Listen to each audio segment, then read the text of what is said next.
de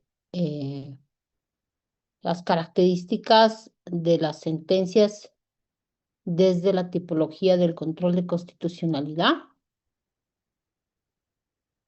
Veíamos la anterior clase que se hace una ruptura de la tradicional forma de resolver las cuestiones de control de constitucionalidad, por ejemplo, en el caso de control normativo, de lo que son las sentencias que declaran la constitucionalidad y la inconstitucionalidad, a partir de lo que se llama, veíamos el principio de conservación de la norma. Acuérdense que a partir del principio de conservación de la norma se establece una condicionante, ¿no? Para expulsar, para proceder al saneamiento, y se determina que solo el intérprete va a poder expulsar del ordenamiento jurídico una norma en tanto y en cuanto no encuentre, ¿no?, un sentido compatible. Y para hacer esta afirmación y esta condición es que la teoría constitucional ha establecido toda una construcción de lo que es la diferenciación entre disposición en sentido estricto y norma.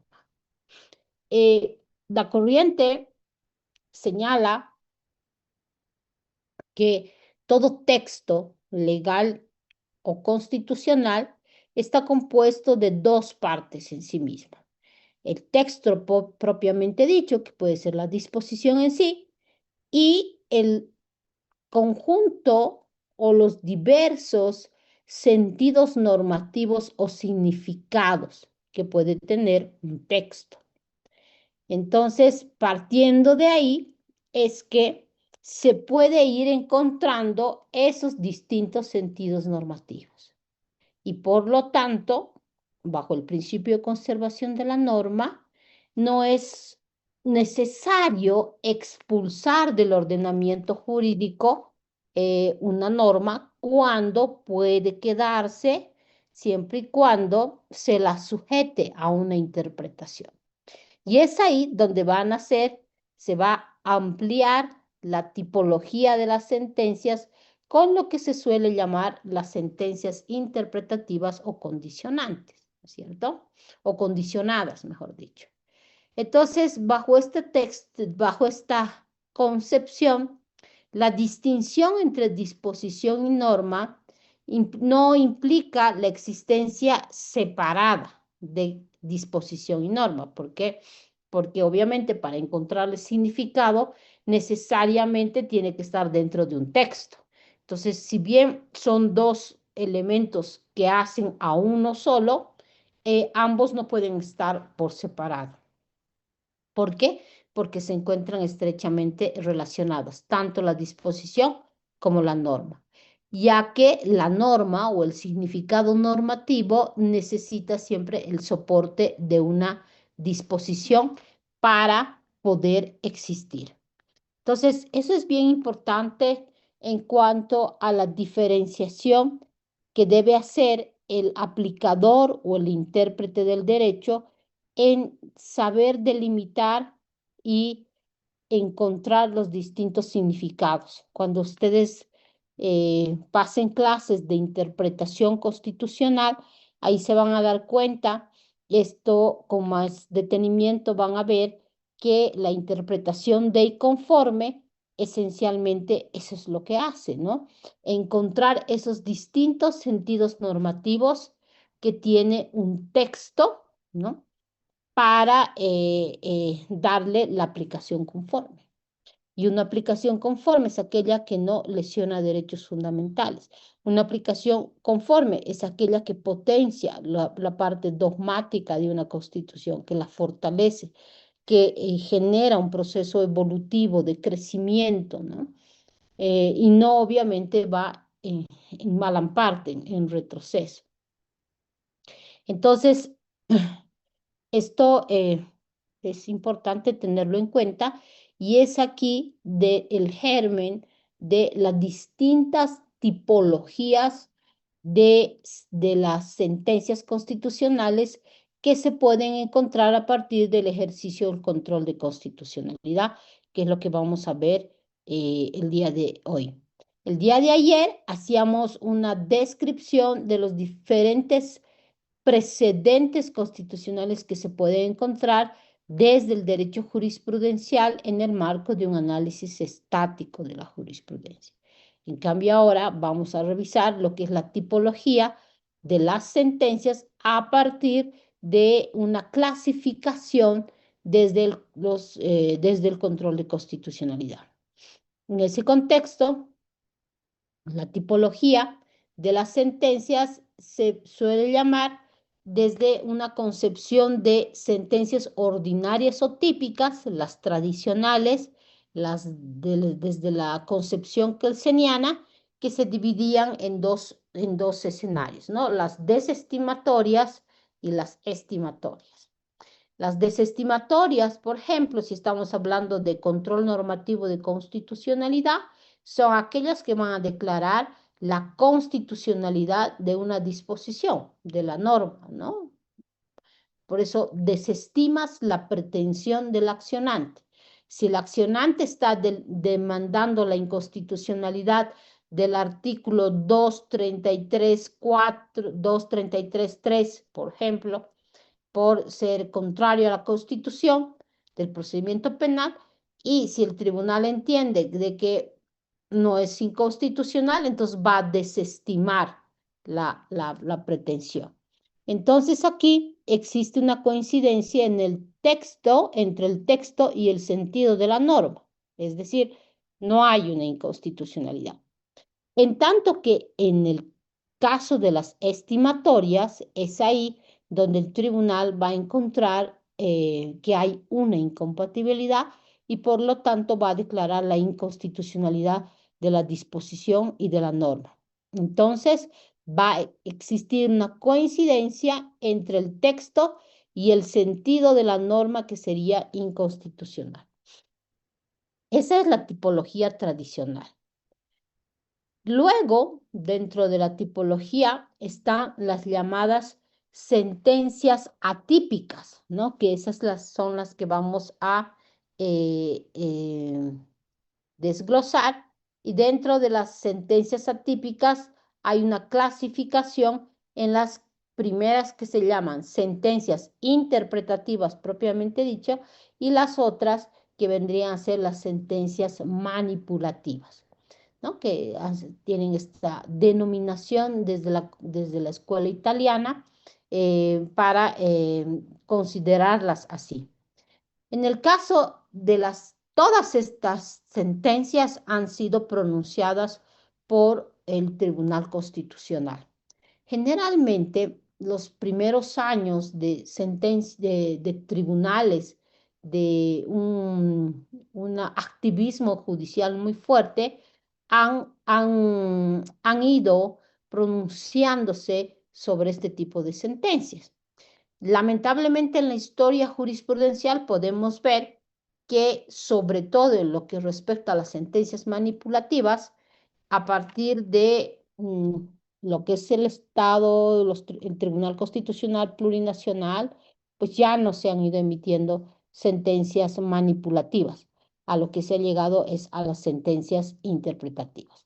Entonces vamos a ir un poco recogiendo esta descripción y fundamentalmente categorización de estas distintas sentencias para ver cómo el tribunal ha ido entrando en el marco de lo que es el constitucionalismo contemporáneo y ha ido avanzando a la par del avance a la par desde el derecho comparado. En el caso concreto, por ejemplo, las sentencias interpretativas son aquellas que señalan qué interpretaciones derivadas de un texto no son acordes con la Constitución, o bien cuál es la interpretación de dicho texto conforme con la norma. Entonces, ahí fijan el sentido interpretativo. En realidad entienden qué parte del contenido normativo del precepto es inconstitucional. Una sentencia muy clásica que se la suele siempre poner de ejemplo, es la llamada sentencia, es la llamada o la denominada, en realidad es la que es la sentencia número 770/2012, la que interpreta cómo se va a entender el artículo 123 de la Constitución. Si alguien puede leer el artículo 123 de la Constitución, por favor. Este artículo, antes de que lean, les pongo en contexto, se llega a interpretar a raíz de que se demanda la inconstitucionalidad de varias disposiciones de la ley 0004, ¿no? Relativas a los casos de corrupción, a los delitos de corrupción. Y obviamente uno de los textos de la ley 004 prácticamente dice lo que está actualmente previsto en la actual Constitución. Micaela, no sé si quieres leer. Sí, por favor, doctora. Buenas noches. Gracias, Micaela. Artículo 123, Constitución Política del Estado. La ley solo dispone para lo venidero y no tendrá efecto retroactivo, excepto en materia laboral, cuando lo determine expresamente a favor de las trabajadoras y de los trabajadores. En materia penal, cuando beneficie a la imputada o al imputado. En materia de corrupción, para investigar el resto de los casos, para investigar, procesar y sancionar los delitos cometidos por servidores públicos contra los intereses del Estado y el resto de los casos por la Constitución. Perfecto. Fíjense, esta última parte es lo que estaba establecido en la 004, ¿no? Que es la posibilidad de aplicar de manera retroactiva, ¿no? Todos los casos vinculados a delitos de corrupción. Entonces llega el Tribunal Constitucional, esto de la 004 ha llegado en diferentes ámbitos, tanto en el ámbito tutelar como en el ámbito del control de constitucionalidad normativo. Y uno de esos casos es el que resuelve la sentencia 770 quebrado 2012. Y aquí, este es un claro ejemplo de la diferente forma de entender desde el constitucionalismo contemporáneo el proceso de saneamiento constitucional. El saneamiento constitucional es el que se realiza en control normativo de constitucionalidad cuando eh, un tribunal constitucional debe controlar el texto normativo. Y obviamente el saneamiento es la forma más fuerte que se tiene de este aspecto, eh, que es esencialmente em, expulsar, por eso se llama saneamiento, expulsas. Bajo la fórmula kelseniana, ¿no? Solo habían dos respuestas, era una fórmula binaria, o declaras la constitucionalidad o no declaras la inconstitucionalidad, es decir, expulsas del ordenamiento jurídico si la norma es inconstitucional.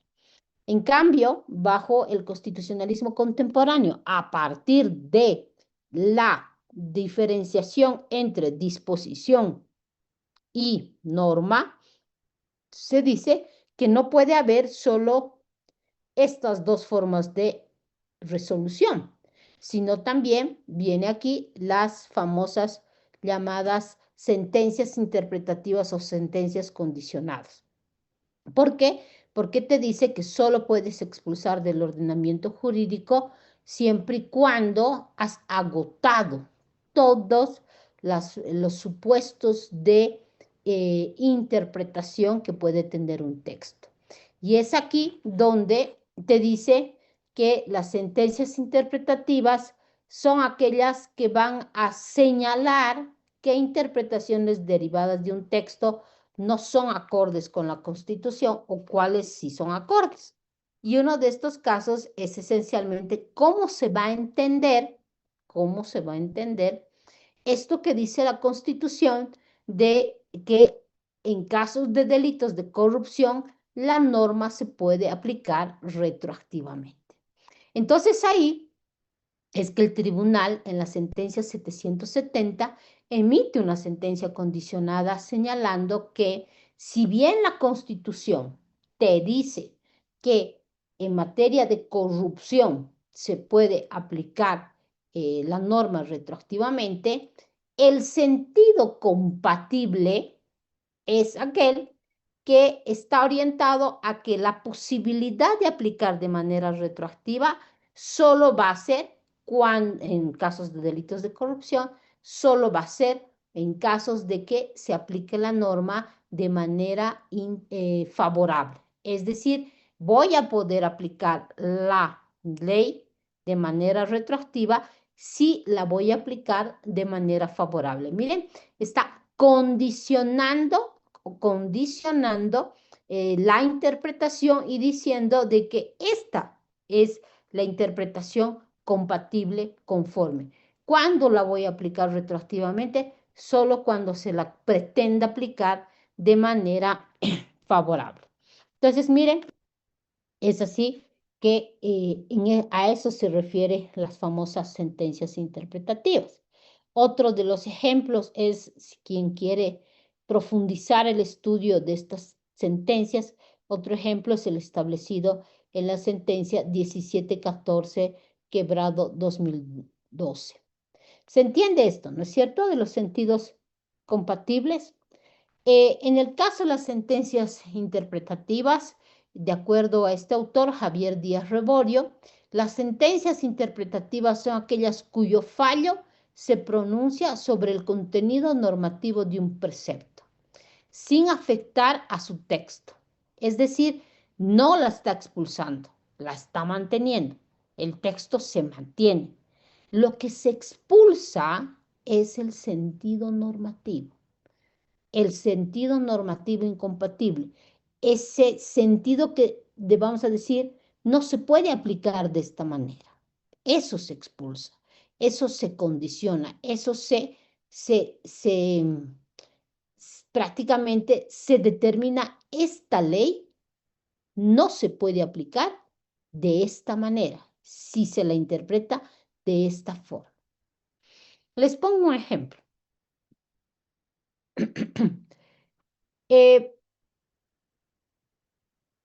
¿Alguien puede leer el artículo 125 de la Constitución? Sí, doctora.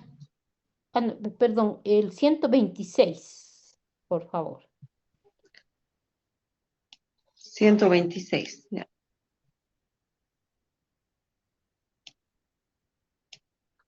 Artículo 126, parágrafo 1. La autoridad judicial señalará de inmediato día y hora de la audiencia pública, la cual tendrá lugar dentro de las 24 horas de interpuesta la acción, y dispondrá que la persona accionante sea conducida a su presencia o acudirá al lugar de la detención. Con dicha orden se practicará la citación personal o por célula a la autoridad o a la persona denunciada, orden que será obedecida sin observación ni excusa, tanto por la autoridad o la persona denunciada como por los encargados de las cárceles o lugares de detención, sin que estos, una vez citados, puedan desobedecer. Hasta ahí, hasta ahí. Fíjense, esta regulación que se hace es sobre la acción de libertad, ¿no?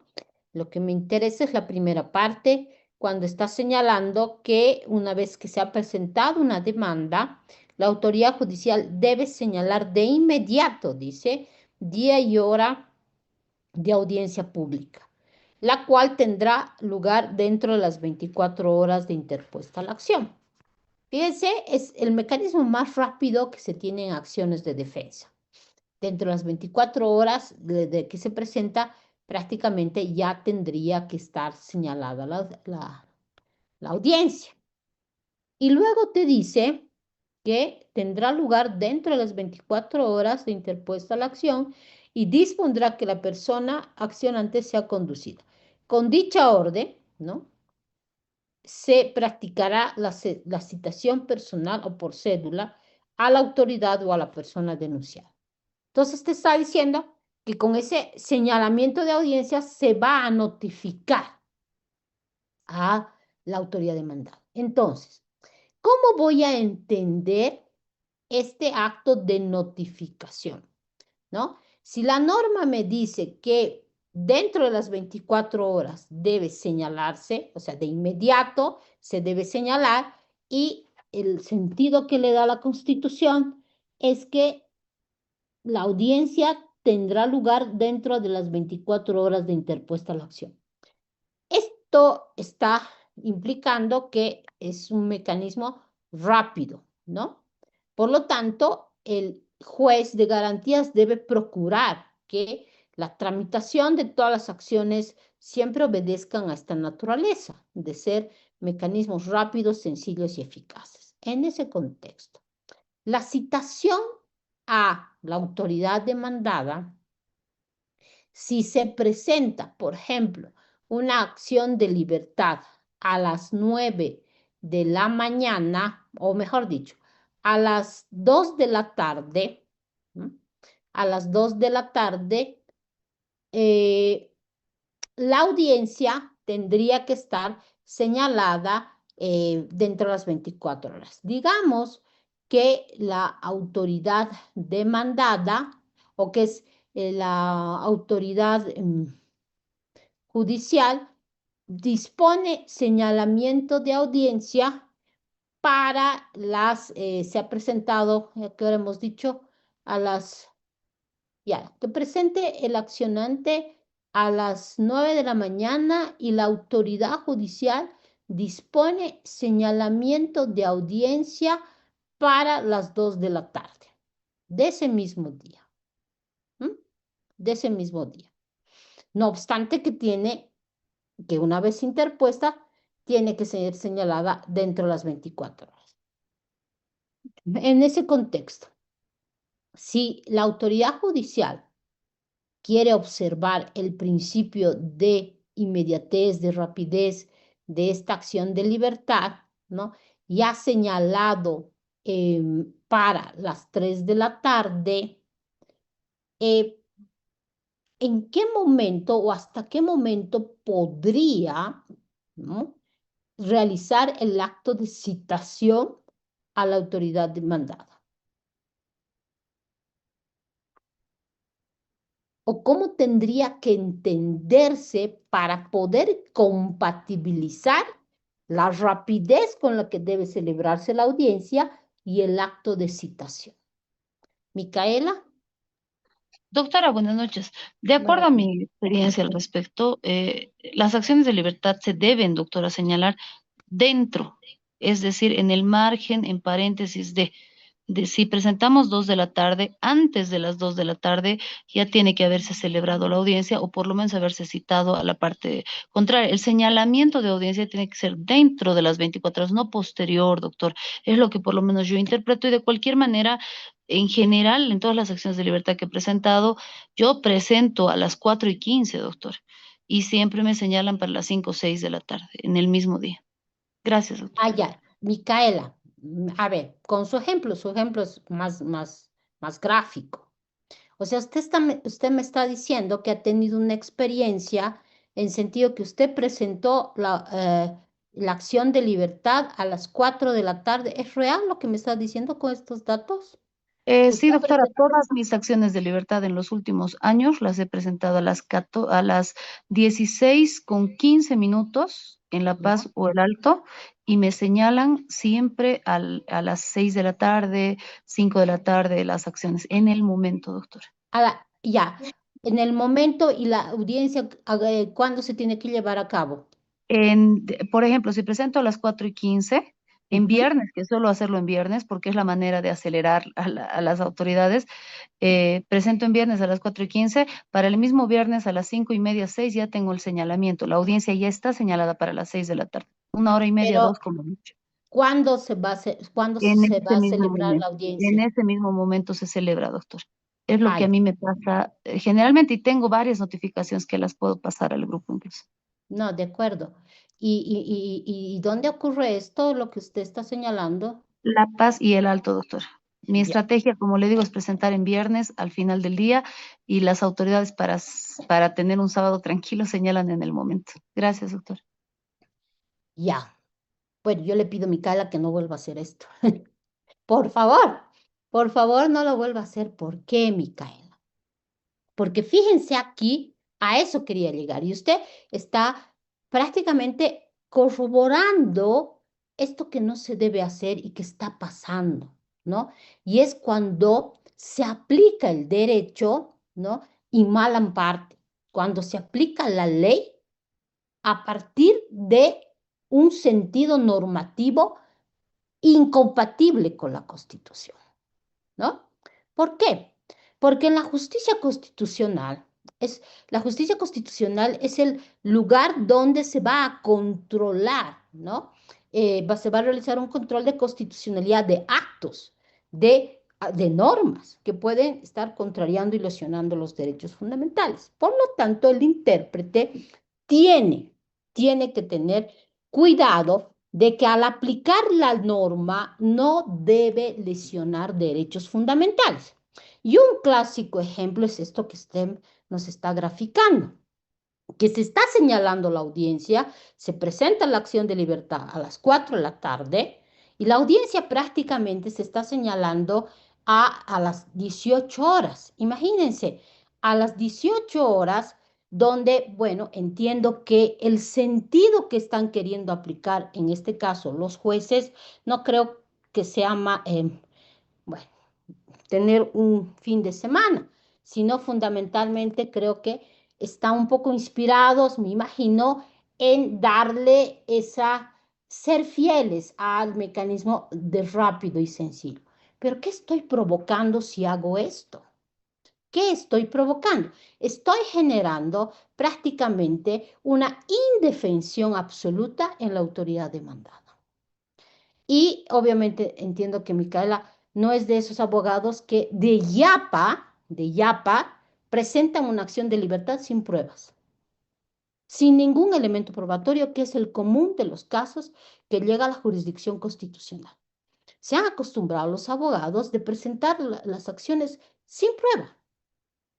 Entonces, imagínense un escenario tan grave como este, donde además de porque puede ocurrir. No sé si le ocurrió a Micaela, pero sí sé lo que pasa en la jurisdicción constitucional, ¿no? Que generalmente no presentan pruebas, encima se celebra la audiencia donde se notifica prácticamente en qué tiempo se le está notificando a la autoridad demandada. En casi nada. No se le está dando la posibilidad de tener un tiempo dentro de las 24 horas que la Constitución te está asegurando para poder mínimamente presentar un informe, ¿no? Segundo, para remitir los actuados, porque por ley tiene que remitir los actuados, los antecedentes del acto. Se estás anulando prácticamente y le estás aplicando ese sentido incompatible al lesionar ¿qué? El derecho a la defensa de toda persona demandada. El juez de garantías está obligado, ¿no? A asegurar el debido proceso constitucional, con mayor razón en la justicia constitucional. Entonces, si una demanda ha sido presentada a las 4 de la tarde, asegurando el debido proceso constitucional para no generar indefensión, porque tiene que siempre, como juez, con mayor razón el juez constitucional, asegurar un equilibrio entre las partes. Eso es lo que se exige. ¿Y cómo ponderas esto que debo asegurarlo en 24 horas? Pues mínimamente, si se ha presentado a las 4 de la tarde, la audiencia perfectamente te podría ser señalada para el día siguiente, porque en 2 horas no voy a poder realizar. Es más, ¿no? Imagínense, el acto de notificación, ¿a qué hora va a ser? Me imagino que el oficial de diligencias, como ahora se hace vía WhatsApp, le va a notificar media hora antes. Peor todavía, media hora antes. Notificar a una persona, a una autoridad judicial, ¿no? Pues prácticamente, ¿qué hace la autoridad? Nos va, pues, no va a la audiencia, no se presenta, le generas indefensión y es más, peor aún si estás presentando una acción de libertad sin ningún elemento probatorio, ¿no? Porque se ha malentendido esta línea jurisprudencial que el tribunal la creó en la época de los 10 años, que es la presunción de veracidad. La presunción de veracidad fue una jurisprudencia a partir de una interpretación proactiva, proactione, ¿no? Pero lamentablemente se ha entendido de que, mal entendido en realidad, de que uno puede presentar las acciones sin elementos probatorios, sobre todo las acciones de libertad. Entonces, hay que tener cuidado en qué sentido le voy a dar, cómo voy a interpretar. Y eso es lo que hacen las sentencias interpretativas. Las sentencias interpretativas descartan los sentidos incompatibles. Entonces, en el caso concreto que estoy planteando, hay que descartar ese sentido que genere o que tenga como resultado provocar la indefensión de toda autoridad que va a ser demandada, toda persona que va a ser demandada. ¿Por qué? Porque prácticamente estoy anulando. ¿Y qué estoy haciendo al final de cuentas? Estoy lesionando, fracturando el debido proceso constitucional. Micaela. Muchas gracias, doctora. Con relación a lo que usted manifestaba, justamente si una acción de libertad no está acompañada de prueba, nunca dan curso, doctor. He visto en algunos casos cuando me notifican como tercera, porque si eventualmente, en un caso en el cual yo soy víctima y la parte contraria y acciona a un fiscal, generalmente yo estoy al pendiente y me meto a las audiencias como tercera interesada por ser abogada de la víctima y niegan, de hecho, doctora, si es que no está acompañada de la prueba pertinente, que en su caso tiene que ser, incluso, doctora, que yo particularmente veo el número de teléfono de la autoridad a la cual yo estoy pretendiendo accionar, cosa que precisamente no se vulneren derechos, doctora. Muchas gracias. Excelente. Pero eso funciona en amparo. En amparo son bien rigurosos, pero en acciones de libertad los jueces están obligados por el informalismo, ¿no? Y están. El gran problema es estas tramitaciones que están generando indefensión, notificando media hora antes, por ejemplo. Eso es terrible, ¿no? Y obviamente de Yapa tienes, ¿no? Y aquí hay que tener cuidado, por favor. No sean como ciertos abogados donde están presentando sin prueba y neutralizando, ¿no? La acción. Hay salas, les adelanto, que no se vinculan al estándar alto, ¿no? No se vinculan a esta sentencia, ¿no? Que te habla de la presunción de veracidad. Ahora bien, fíjense, esta doctrina de la presunción de veracidad fue creada a partir de una interpretación de favorabilidad. ¿En quién va a pesar, ¿no? el demostrar? Inicialmente se entendió, ¿no? Que el titular del derecho tiene que probar que el acto lesivo existe, ¿no? Y obviamente a partir de la certidumbre, sobre todo este razonamiento, siempre se lo entiende en el amparo así, pero en la acción de libertad, donde las figuras no son tan equilibradas, porque estamos en escenarios donde estás frente a privados de libertad, entonces no le voy a decir al privado de libertad que salga de la cárcel para traerme los elementos probatorios, ¿no es cierto? El privado de libertad está dependiendo de la diligencia de su abogado. Entonces, ¿qué pasaba? El tribunal entendió que esta doctrina de la certidumbre, de la certeza que tenía que tener el Tribunal Constitucional, pues no tenía que ser razonada de la misma manera en la acción de libertad. Y ahí entiende y dice, a ver, ¿qué pasa si en la acción de libertad se presenta una acción de libertad y obviamente sin ningún elemento probatorio? Y en estos casos, a partir de la certidumbre y de la certeza que fue creada, que lo que decía un poco Micaela, que los jueces no dan lugar si no se han presentado las pruebas, pues en estos casos se denegaba la tutela por falta de prueba. Entonces, cuando el tribunal se pregunta, a ver, ¿estamos razonando bien estos escenarios cuando se trata, por ejemplo, de privados de libertad que obviamente no presentan las pruebas, pero además, un ratito, el juez está obligado si ha sido citado, a presentar un informe y sobre todo a remitir los antecedentes. Entonces ahí el tribunal dijo, frente a esta obligación, ¿debo sancionar al accionante o quién es el que debe elevar el informe? Debe mínimamente remitir los antecedentes y es ahí donde crea la doctrina de la presunción de veracidad. Y esta doctrina de la presunción de veracidad solo se aplica bajo dos supuestos esenciales. Primero, que la autoridad demandada haya sido debidamente citada. Y no obstante ser debidamente citada, no presenta informe y tampoco asiste a la audiencia. Entonces, bajo estas dos condiciones, la acción de libertad se celebra sobre la base de lo denunciado por el accionante. Eso es lo que dice el tribunal, pero jamás ha dicho, ni entre líneas, que eso significa presentar la acción de libertad sin pruebas.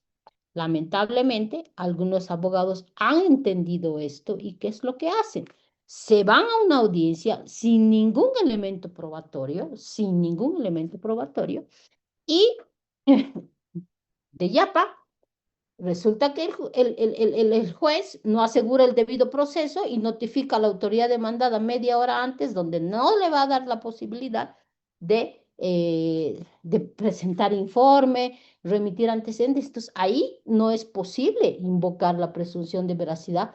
¿Por qué? Porque la presunción de veracidad se da y opera cuando la autoridad ha sido debidamente citada. Y lo que se demuestra prácticamente es un acto de renuencia al llamamiento. Es decir, está diciendo, no voy a asistir y no voy a elevar ningún informe y tampoco voy a remitir nada. Entonces ahí es donde hay esa sanción, de alguna manera, si ustedes quieren, y se dice en quién debe pesar esto, que hay un claro incumplimiento de una autoridad judicial que no está cumpliendo con un deber constitucional, que es asistir a la audiencia. Bueno, no puede asistir. Entonces, mínimamente presente informe. No, tampoco presente informe. Entonces, mínimamente remita los antecedentes para que el juez de garantías pueda resolver. Pero, ¿qué está pasando? Este juez de garantías ni siquiera ha asegurado un debido proceso, le ha generado indefensión y por lo tanto no se podría sancionar a una autoridad diciendo de que todo se va a desarrollar sobre la base de lo denunciado. Entonces, cuidémonos en esto, porque hay salas que no te aplican la presunción de veracidad.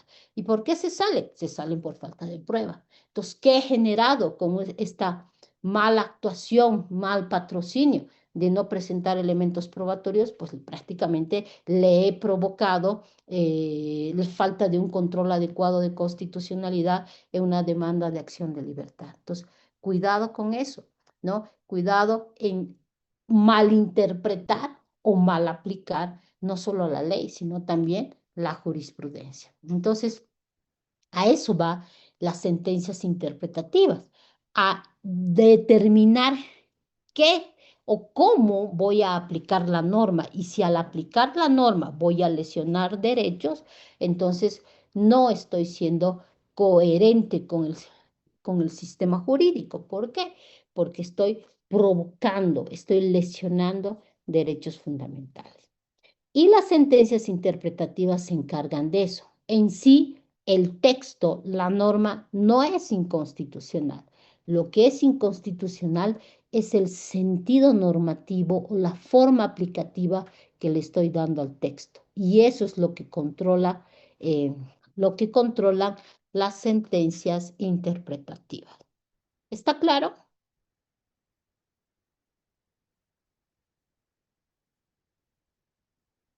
¿Se ha entendido? Ustedes me dicen, ¿no? La intención es de aclarar con ciertos ejemplos. En realidad, todos los textos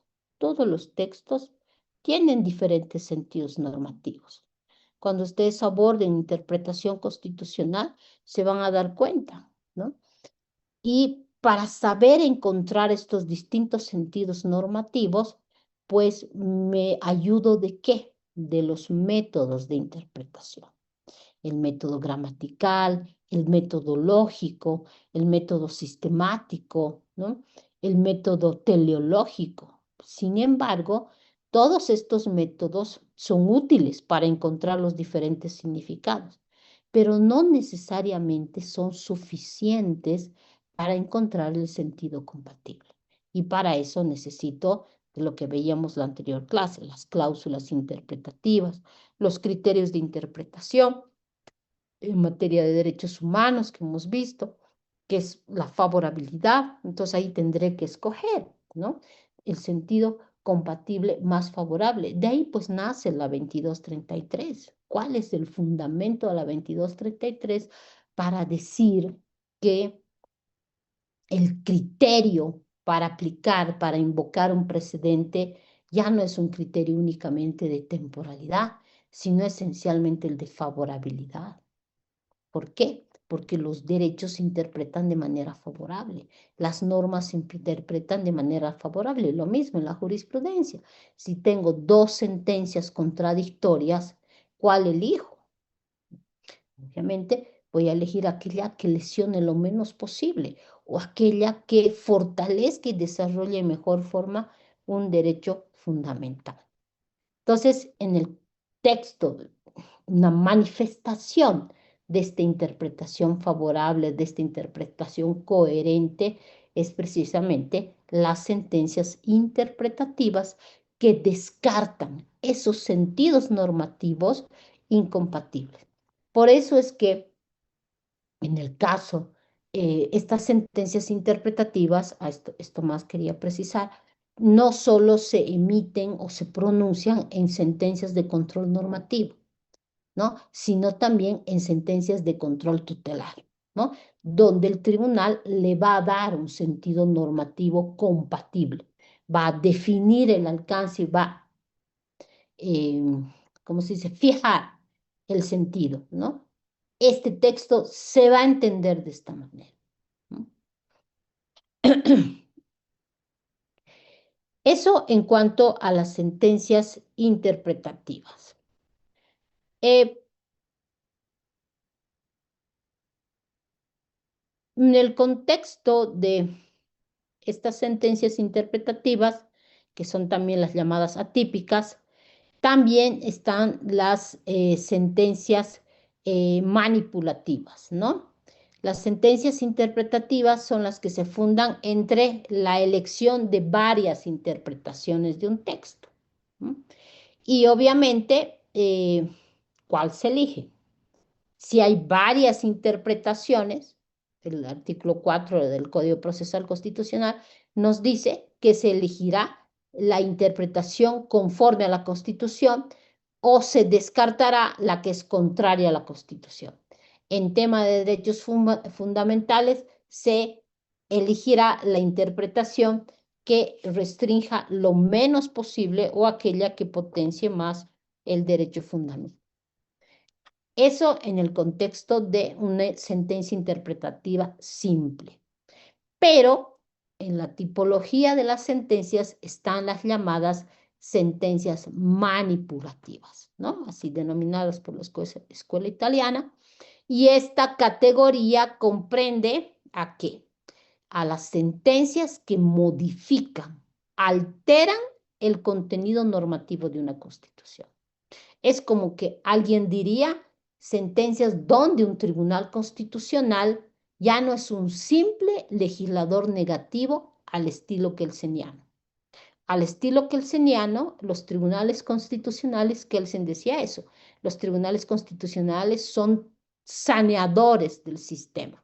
Por lo tanto, son los que expulsan, los que depuran un sistema jurídico al encontrar textos legales o normativos incompatibles con la Constitución.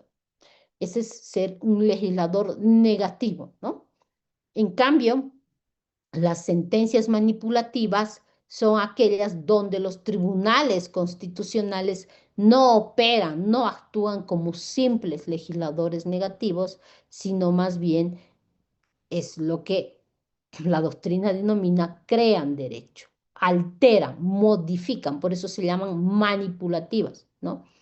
Y obviamente, en términos coloquiales, son aquellas sentencias donde los tribunales le ponen pluma al texto, ¿no? O sea, escriben.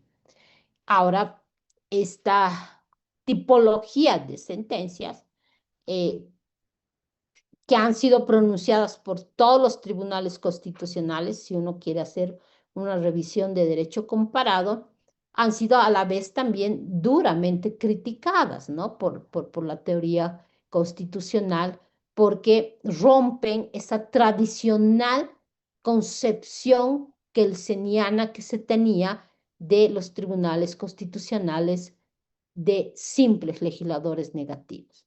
Sin embargo, a mí me gustaría un poco caracterizar algunos elementos importantes que justifican de alguna manera la necesidad, en muchos casos, de su aplicación, como ha ocurrido en el caso boliviano. En el marco de esta tipología de sentencias manipulativas, la doctrina ha clasificado a tres, la doctrina y la jurisprudencia, ¿no? En el caso boliviano, la jurisprudencia constitucional las ha creado, las ha incorporado, ¿no? Y obviamente, generalmente son aquellas que entienden que es inconstitucional una parte del texto.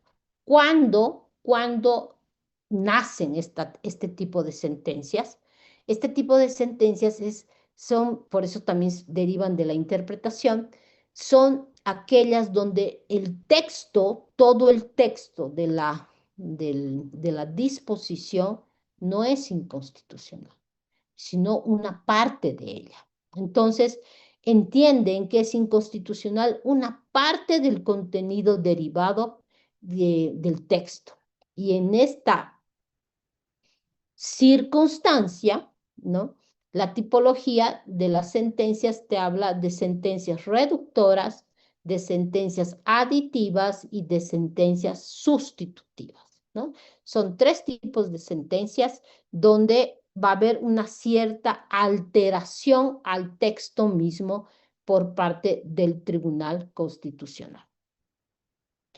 En este contexto, desde una lógica de la clasificación de las sentencias interpretativas, decíamos hace un momento que son aquellas que señalan la o las interpretaciones conforme, ¿no? En el caso que les señalaba, una interpretación conforme de cómo voy a entender, cómo voy a lograr combinar, equilibrar, que mi acción de libertad tiene que celebrarse dentro de las 24 horas, pero también debo asegurar, ¿no? El debido proceso constitucional para que la autoridad demandada pueda presentar su informe, asistir, ¿no?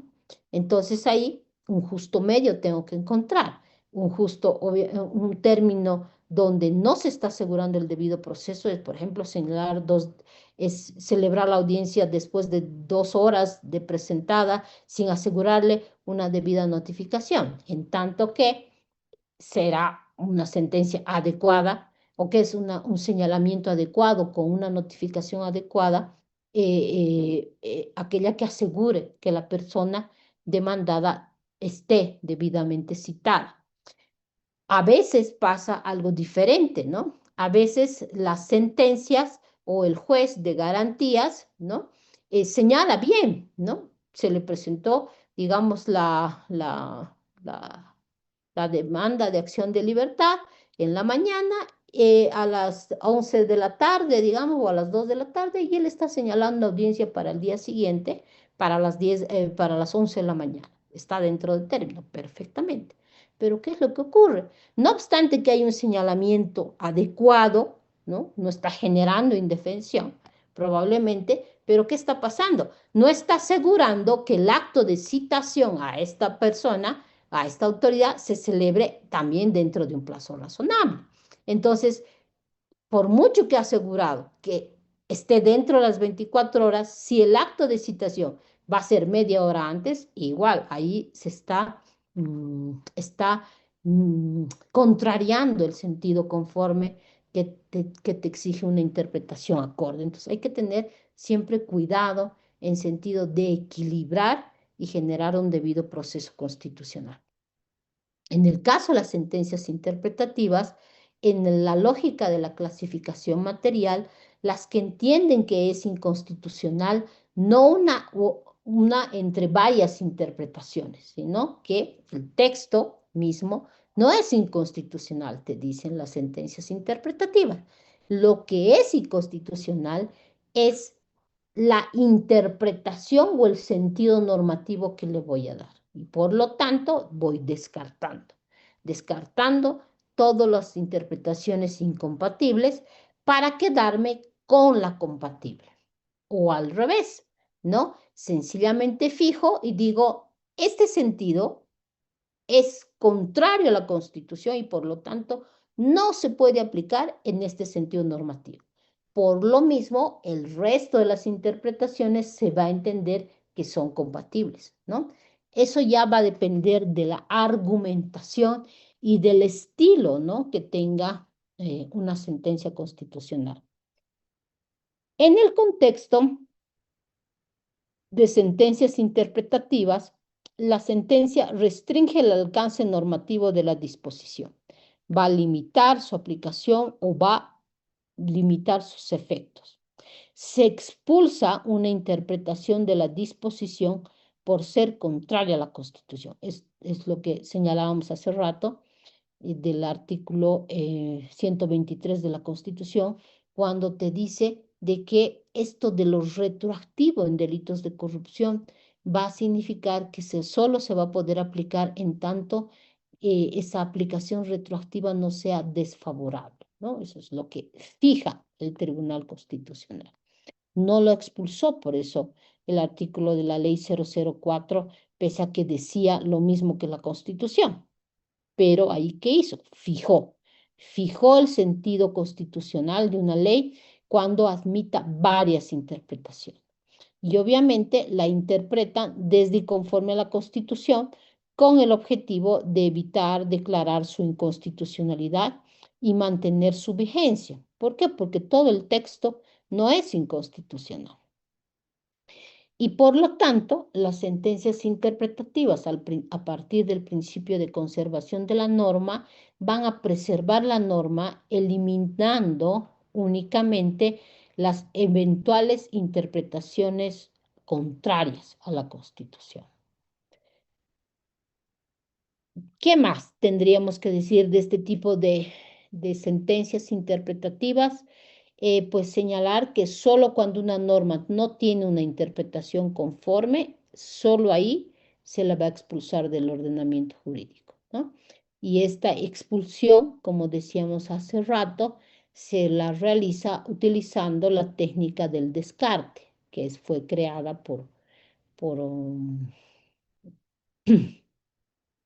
ay, se me ha olvidado, Aguastini, ¿no? Este autor. Y obviamente el fundamento de estas sentencias interpretativas es la conservación de la norma, es el principio de interpretación conforme y fundamentalmente el principio de seguridad jurídica. Este tipo de sentencias interpretativas está configurada en la actual ley del Código Procesal Constitucional, en el actual código, que te habla de la conservación de la norma.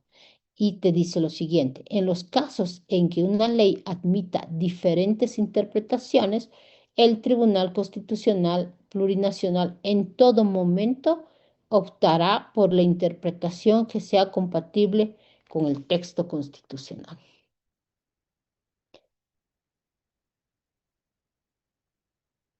Hay varios ejemplos, simplemente les dejo para que ustedes ya las puedan profundizar. Sentencias con interpretaciones condicionadas. Un ejemplo bien clarito es la 9/2004, que fue pronunciada por el tribunal de la época, los 10 años, donde fijó el sentido interpretativo que ocurría respecto al Código Tributario. En el caso de las sentencias manipulativas, estas ya son más resistentes, ¿no? Han sido duramente, como les decía, criticadas por la doctrina y obviamente estas sentencias se ramifican en tres, ¿no? En las reductoras, en las aditivas y en las sustitutivas. Las sentencias manipulativas, ¿no? Son aquellas que entienden que el contenido normativo de la disposición es en parte inconstitucional. Aquí, a diferencia de las interpretativas, en las interpretativas se descarta el sentido normativo y no se la expulsa porque se entiende de que hay un sentido compatible o conforme. En cambio, en las manipulativas, una parte es inconstitucional. ¿Esto qué quiere decir? Que se ha agotado todas las posibles interpretaciones compatibles que se puede dar al texto y una de ellas, una parte de ese texto, es inconstitucional. Entonces, entiende que el contenido normativo de la disposición es en parte inconstitucional y al afirmar dicha inconstitucionalidad, al decir hay una inconstitucionalidad, entonces van a empezar ¿a qué? Van a empezar a reducir, van a empezar a sustituir o van a empezar a ampliar, a aditamentar. Por eso se llaman reductoras, por eso se llaman aditivas o por eso se llaman sustitutivas. ¿Sí? Entonces, esa es la diferencia de las manipulativas con las interpretativas. ¿Se ha entendido?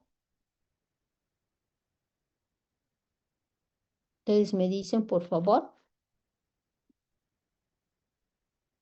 Ahorita vamos a ver un ejemplo para que esté claro, porque a veces para mí su silencio yo lo interpreto que no está entendido, entonces mejor nos vamos con, con un ejemplo, ¿ya?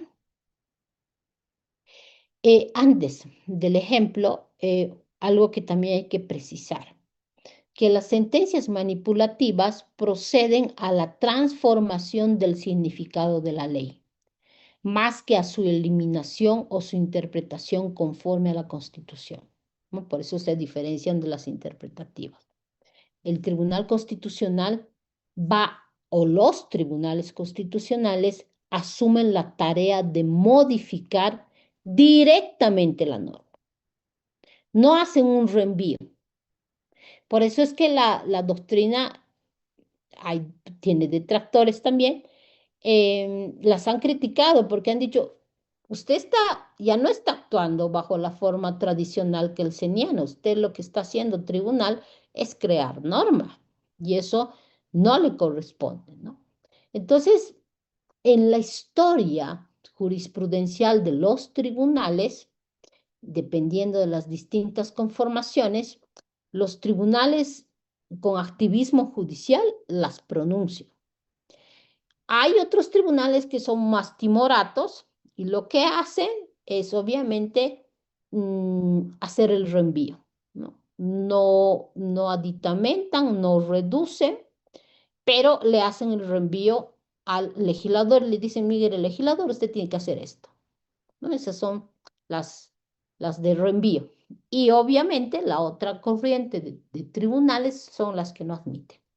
Las que no admiten y dicen que no se puede emitir esta clase de sentencias. En nuestra historia jurisprudencial, pues hemos tenido, evidentemente, el tribunal de la época de los 10 años ha sido un fuerte expositor en la emisión de estas sentencias, aunque a lo largo de la historia jurisprudencial, como les decía, se ha ido reduciendo, ¿no? Los tribunales han ido, en la época del tribunal pluri se han emitido algunas sentencias aditivas, pero ya después, si uno revisa, pues no va a encontrar por lo menos sentencias manipulativas en control normativo. Por esta postura que les decía, lo importante es saber la diferencia. En las manipulativas, para que existan, una parte del texto tiene que ser inconstitucional, ¿no? Entonces se está partiendo sobre la inconstitucionalidad del texto. Entonces, ¿qué hace el tribunal? Si detecta que una parte de el texto es inconstitucional, entonces dependiendo del caso va a ser que le va a meter pluma y va a aditamentar, va a incorporar eso que le va a permitir ser compatible. O en su caso va a reducir, va a quitar, va a eliminar eso que la está haciendo incompatible. Y en el caso de las sustitutivas va a cambiar. Es, bajo ese orden o esa dinámica actúa. Sentencias reductoras, las primeras a las que se hace referencia son las que producen un efecto de reducción, ¿no? De acortamiento al texto mismo, a lo que es aplicable. Se produce en estos casos un efecto de restringir el contenido normativo, ¿no? Para hacerlo compatible, para no expulsarlo o para mantener su constitucionalidad y no expulsarla del ordenamiento jurídico. En muchos casos actúa así y en otros es cuando va a reducir el ámbito de aplicación de la norma para evitar su incompatibilidad. Generalmente las sentencias reductoras suelen recaer sobre preceptos que pecan de demasiada generalidad, ambigüedad, exceso. Entonces, por eso es que reducen el texto. Cuando se manifiesta generalmente, y esto me estaba olvidando explicarles, es que las sentencias manipulativas generalmente nacen, son necesarias y se justifican a la vez porque tienen límites. Hemos dicho siempre que el intérprete constitucional, sobre todo si nos estamos refiriendo al Tribunal Constitucional, tiene límites. No es dibujo libre ni sentencias a la carta, ¿no? O sea, no es, ¿no? Él tiene límites y veíamos también las limitaciones que tiene, los límites que tiene el intérprete.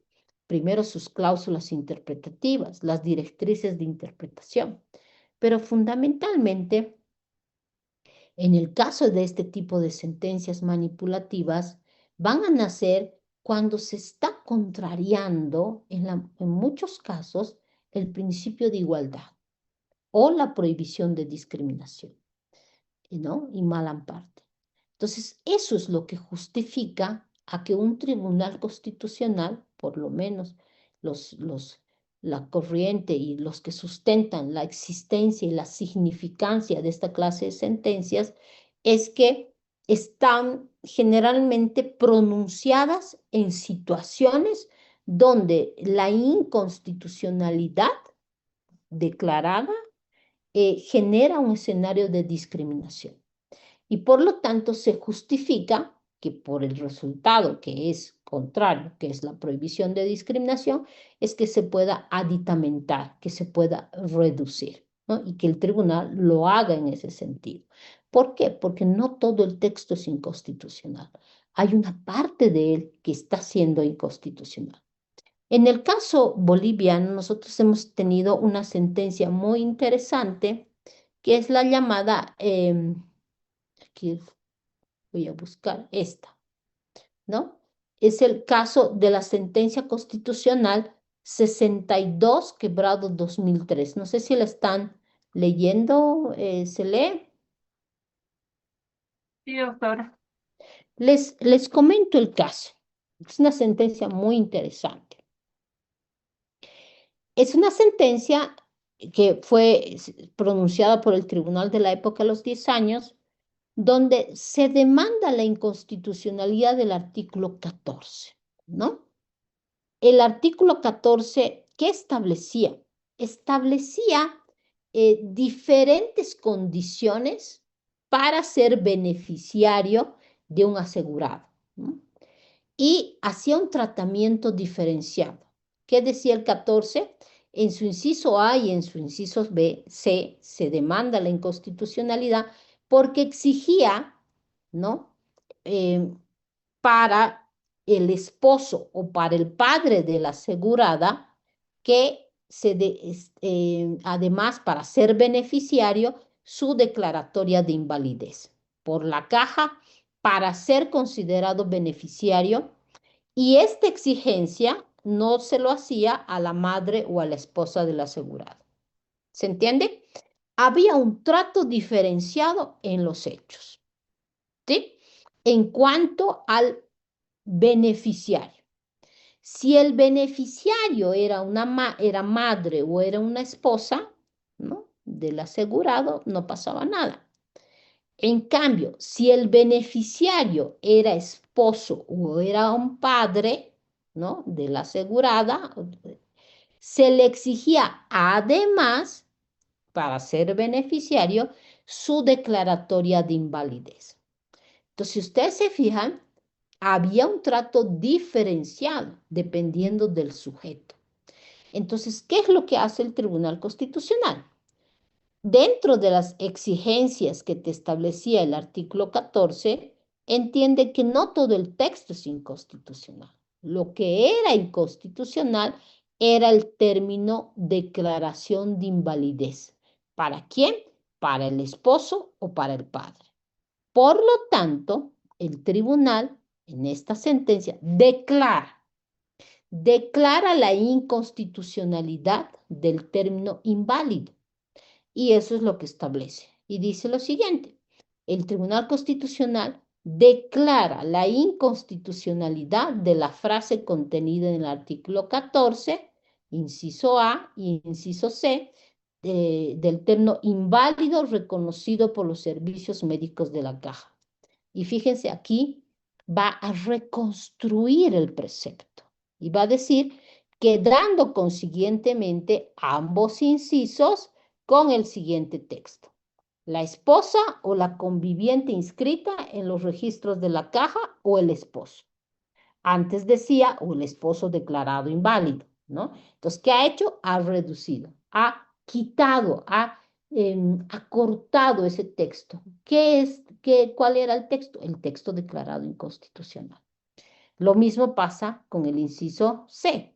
El padre y la madre, siempre que no dispongan de restas personales para su subsistencia. ¿Qué decía en el inciso C del artículo 14? El padre declarado inválido, ¿no? Entonces, miren, ¿se entiende? Se está en las sentencias manipulativas reductoras, se va a cortar, se va a quitar ese, ¿cómo se dice? Esa parte del texto que la hace inconstitucional. ¿Se ha entendido?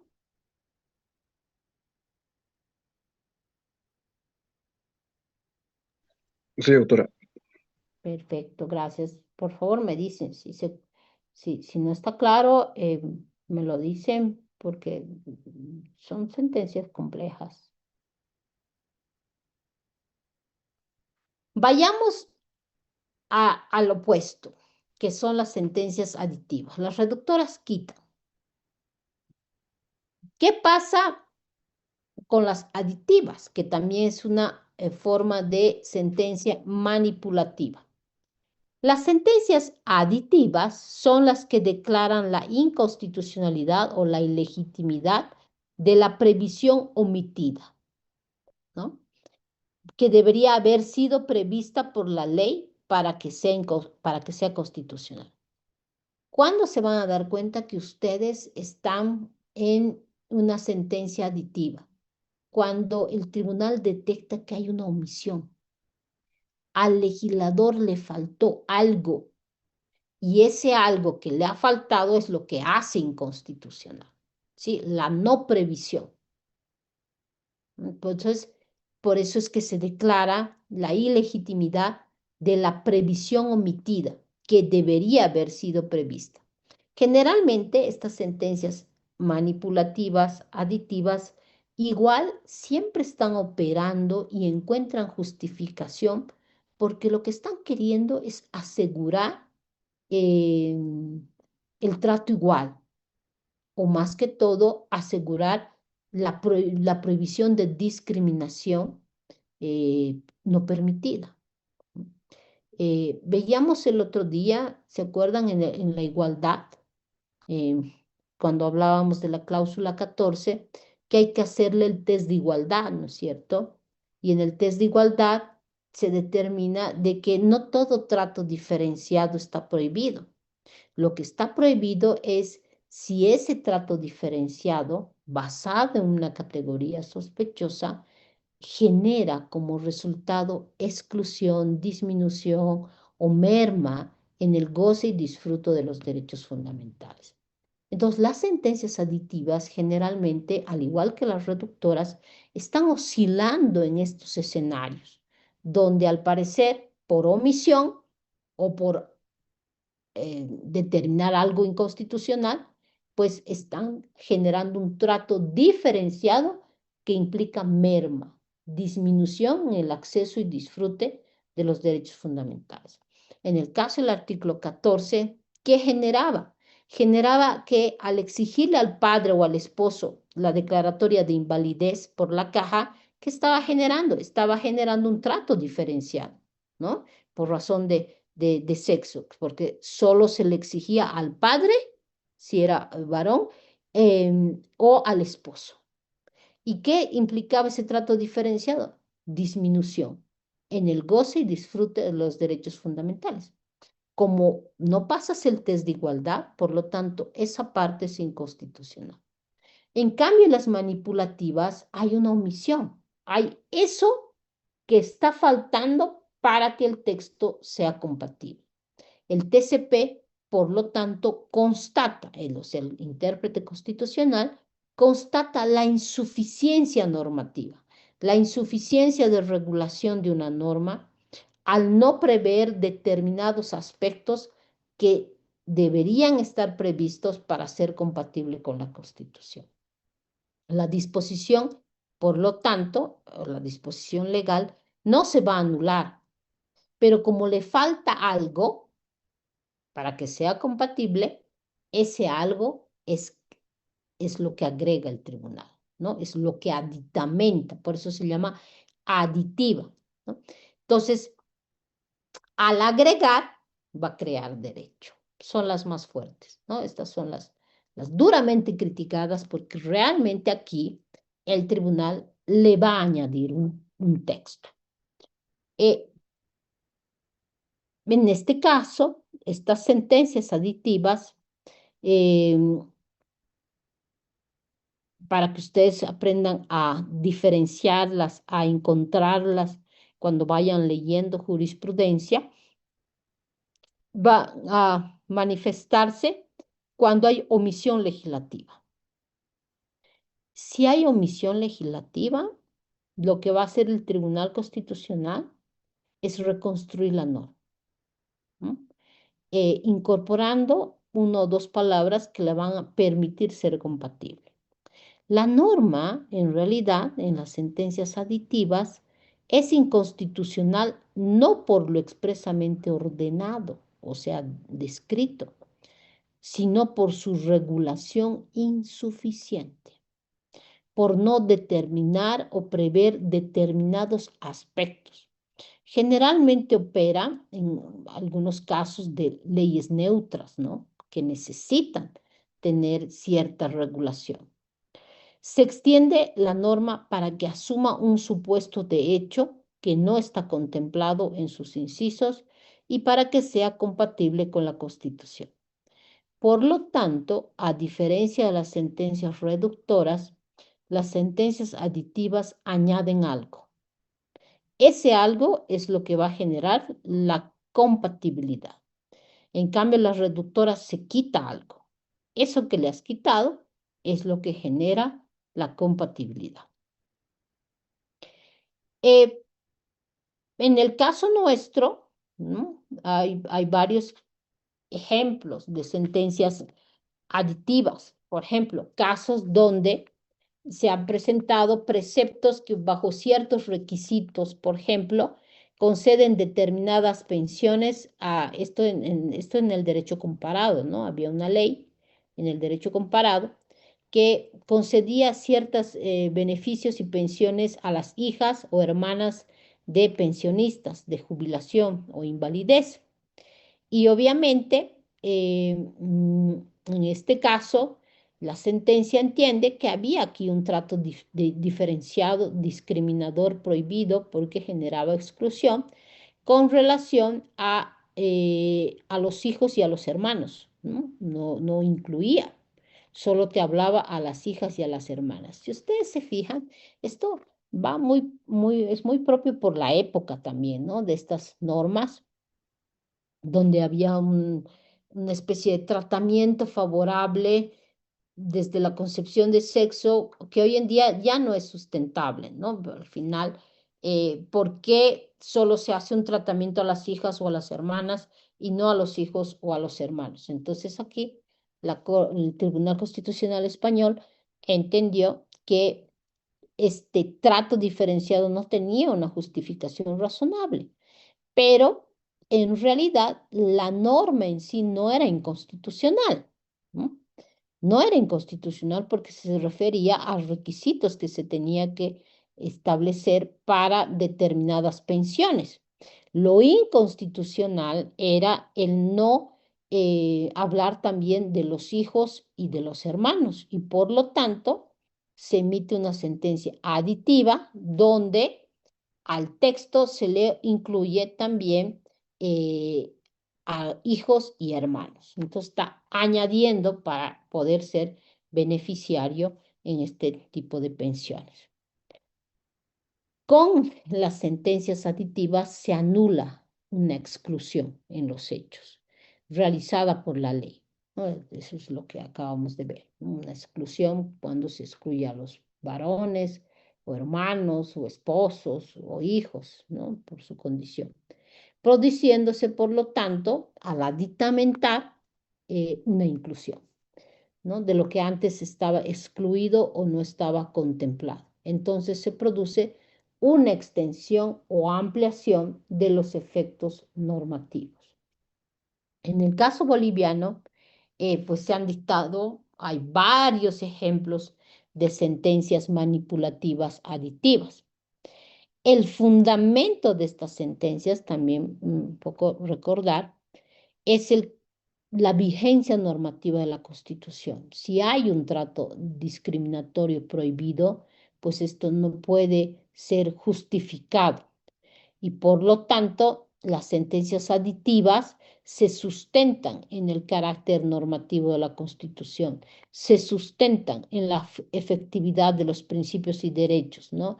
Se sustentan en la función integradora que tiene el juez constitucional y fundamentalmente en el principio de conservación de la norma. El texto en sí no es inconstitucional, ¿no? Lo que es inconstitucional es la omisión, la insuficiencia normativa. Por lo tanto, ante la omisión legislativa que implica una laguna, esa laguna o esa omisión legislativa es cubierta por la labor interpretativa que tiene el Tribunal Constitucional. Ahora, la gran pregunta es si estas sentencias manipulativas se pueden dar en cualquier escenario, ¿no?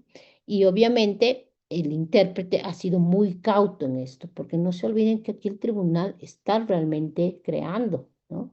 Está realmente modificando el texto. Entonces es por eso que ha sido bien cauto en señalar que, por lo menos en nuestra historia jurisprudencial, se lo ha aplicado en situaciones únicamente de discriminación, ¿no? Y obviamente, ¿para qué? Para reparar, ¿no? La omisión que está teniendo como resultado un tratamiento diferenciado prohibido, ¿no? Que excluye. Y por lo tanto va a incluir, al aditamentar, los supuestos no incluidos y que al final generaron cierta exclusión. Por eso es que las sentencias aditivas generalmente se las pronuncia en casos de discriminación prohibida. Ejemplos que se han ido teniendo en el caso boliviano, uno de ellos es el del artículo 33. Aquí está, esperen, creo que no lo tengo aquí.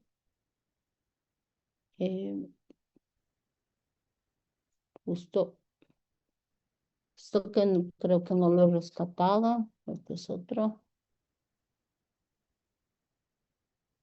Sí, no está, pero les explico. ¿Qué es el caso de la sentencia 101 quebrado 2004? ¿Ya? En el caso boliviano. Se los voy a anotar, es una sentencia preciosa. ¿Dónde está? No sé si alguno la conoce, tal vez por el número, no sé si la conocen, pero les voy a poner el ejemplo, sentencia aditiva. Aditiva, que es la 101 quebrado 2004. No sé si alguien tiene su texto de Código de Procedimiento Penal, si alguien puede leer el artículo 133 del Código de Procedimiento Penal.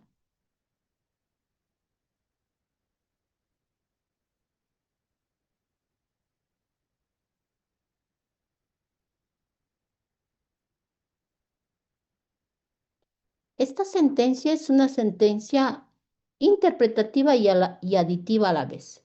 Micaela, por favor. Muchísimas gracias, doctora. Artículo 133, Código de Procedimiento Penal. Sí. Duración máxima del proceso. Todo proceso tendrá una duración máxima de 3 años, contados desde el primer acto del procedimiento, salvo en caso de rebeldía. Las causas de suspensión de la prescripción suspenderán el plazo de duración del procedimiento. Cuando desaparezcan estas, el plazo comenzará a correr nuevamente computándose el tiempo ya transcurrido. Vencido el plazo, el juez o tribunal del proceso, de oficio o petición de parte, declarará extinguida la acción penal. Perfecto. Este artículo, tal vez, Micaela, tú sepas, ha sido modificado, ¿no? Por la 1173, porque estoy escuchando alguna redacción diferente, ¿o no ha sido? Y doctora, en el texto que tengo suelen poner cuando hay una modificación y no hay ninguna ¿No hay? modificación. El texto Ah, que ya. tengo, doctora, no. Ah, perfecto. Pero ¿a qué artículo, qué parte de este artículo es lo que el tribunal interpreta? Es la última parte que dice vencido el plazo, ¿no? Vencido el plazo porque dice que el plazo de duración máxima debe durar 3 años, ¿no es cierto? Y el último párrafo que ha leído su compañera es vencido el plazo, el juez de oficio, ¿no? O a petición de parte declarará extinguida la acción. Y este tiene toda su historia, ¿no? ¿Por qué hablamos del artículo 133?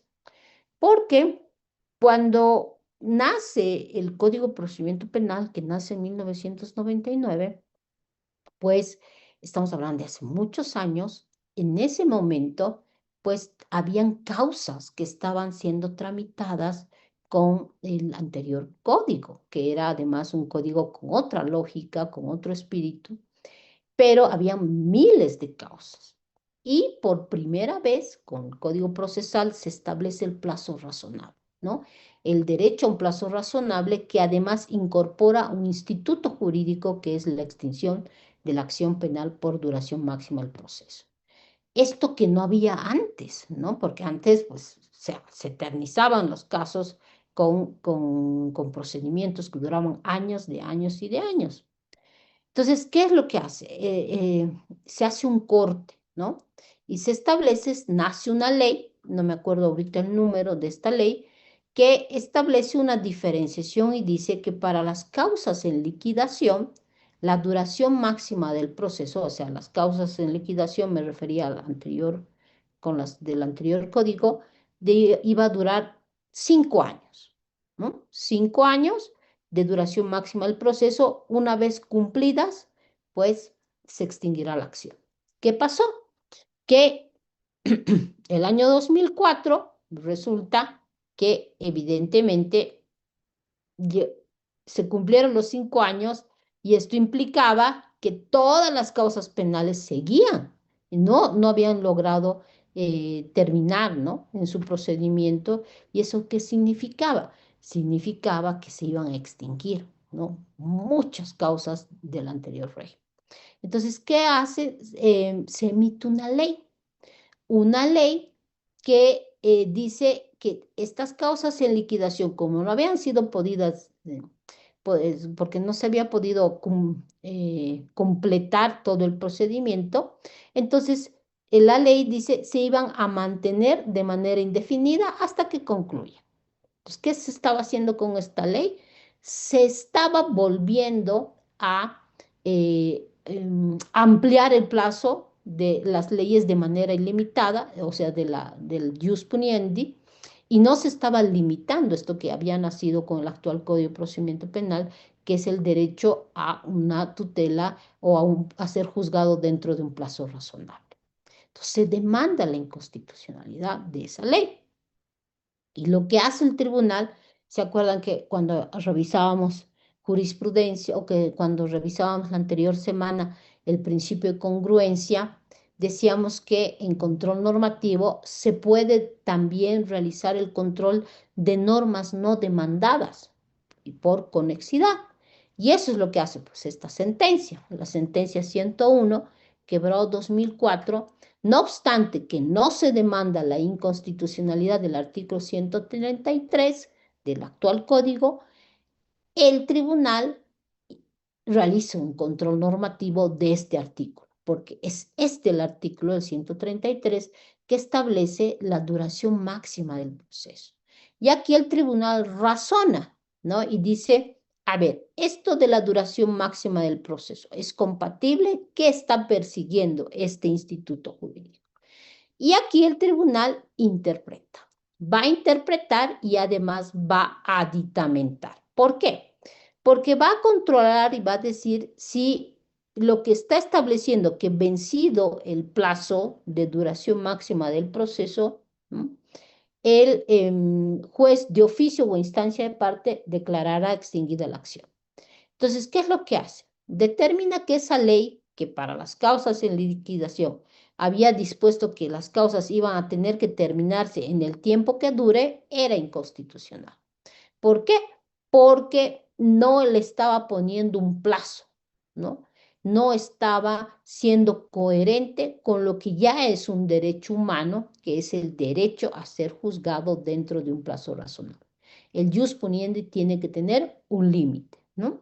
Y por lo tanto, declara, ¿no?, que esto es inconstitucional de establecerlo indefinido, pero controla el 133 que determina de que de oficio a solo cómputo del plazo, el juez declarará extinguida la acción y ahí interpreta. Ahí el tribunal, ¿qué es lo que hace? Crea una subregla, crea un auténtico precedente constitucional al entender de que la extinción de la acción penal por duración máxima del proceso es un instituto jurídico, es un beneficio, es una limitación al jus puniendi, ¿no?, al poder punitivo que tiene el Estado. Pero al ser un beneficio, a la vez es una sanción misma para los órganos encargados de la persecución penal. Por lo tanto, solo podrá ser coherente con el sistema, miren, está interpretando, solo podrá ser coherente con el sistema si acaso este retardo, este retraso, esta duración del proceso es imputable, ¿no?, a los órganos encargados de la persecución penal. Porque de no ser así, ¿no?, el beneficiario o el imputado no podría beneficiarse si éste ha contribuido en la dilación. Entonces, ¿qué hace el Tribunal Constitucional? En esta sentencia, además de interpretar este artículo, entiende y aditamenta y dice que la extinción de la duración máxima del proceso solo va a operar, ¿no?, cuando, ¿no?, el imputado no haya sido el causante de la dilación. Es decir, a contrario sensu, la extinción por duración máxima del proceso solo va a proceder cuando los causantes de esa dilación han sido los órganos encargados de la persecución penal. Miren, esto no está en el texto de lo que acaba de leer su compañera, pero sí está en la sentencia 101. Aquí, ¿qué ha hecho el tribunal? Ha interpretado ha emitido una sentencia interpretativa al señalar de que no es inconstitucional, porque además está sujeta a que es compatible, ¿no? Por el asunto del derecho a ser juzgado dentro de un plazo razonable. Sin embargo, para tener eficacia coherente con el sistema, ¿no?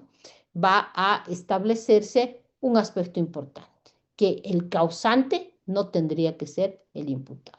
No está en el texto, está en la sentencia donde ha interpretado y de alguna manera ha aditamentado una condición que no está prevista en la ley. Micaela, ¿tiene levantada la mano? Gracias, doctora. Estoy en bueno, buscando la sentencia justamente para pasarla al grupo y le Excelente. comento que hay tres. Ah, ya. Es una SA, otra es 101, pero no es de 14 de septiembre y la otra es 101-R. Ah, ya. Quería rogarle, por favor, si nos puede. Excelente y gracias por la intervención. Un poco para que ustedes se orienten, hay la numerología, ¿no ve? ¿Sabes? Nos complicamos con las sentencias. Cuando lleva R, guión R, son las sentencias de todas las sentencias que han sido pronunciadas por el tribunal de la época de los 10 años, porque era la numerología para diferenciar que eran sentencias en revisión. Y las que no llevaban nada de eres ni guiones, sino hay una 101-2004, esas son de control normativo constitucional, de la época de los diseños. Entonces, sería la 101 2004, Micaela. Muchas gracias, doctora. Ahora mismo la subo al grupo de los estudiantes. Gracias, ¿Ya? doctora. Y te vas a fijar, te vas al deciso, tiene que ser declarar inconstitucional. Esa, fíjate, para ver. Porque la otra, ¿qué número me decías? 101 quebrado 2004. Es 101-2004-SA, doctora. Ah, ya. Esa debe ser SA, la SA creo que son las sentencias pero, vinculadas con medidas cautelares. No, esa no. No. Esa no. Tiene que ser la que no tiene nada de guiones ni nada. Muchas En ca- gracias.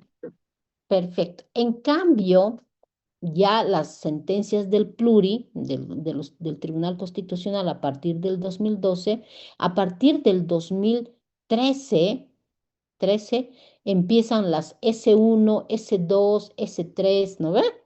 Esas son por salas, ¿no? S1 es de la sala 1, de la sala 2, porque empiezan a diferenciarse, ¿no?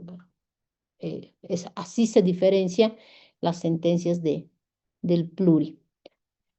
Y de igual manera mantiene también de que si no hay S1 y S1, S2, S3 es porque son sentencias en el ámbito de control tutelar.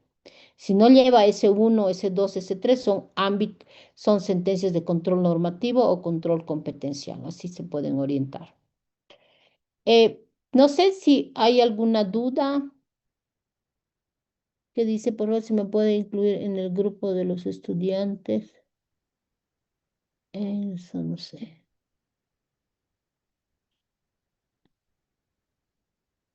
¿Hay alguna pregunta?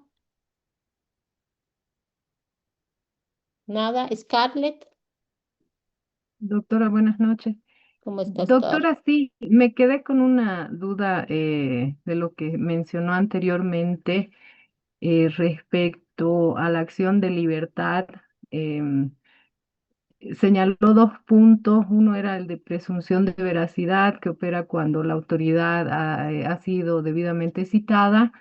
No escuché o no entendí el segundo punto y luego quería consultarle si hay un número de sentencias, si nos pudiera proporcionar sobre esos puntos, Sobre la presunción de sobre el veracidad. tema del... Sí, Allá. eh, eh, Ahorita, a ver, a esta hora. A esta hora la memoria a veces me falla. Em, Ya.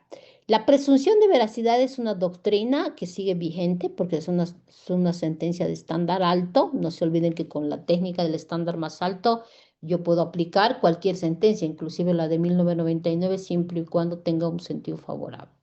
Entonces, esto de la doctrina del estándar más alto, o que es de la presunción de veracidad, opera bajo dos condicionantes. Primero, que la autoridad demandada tiene que ser debidamente citada, ¿sí? ¿Y qué pasa? Pasa que no obstante de haber sido debidamente citada, no asiste a la audiencia, no presenta informe y tampoco remite los antecedentes, ¿no? Ese es el primer supuesto. Entonces, si pasa esto,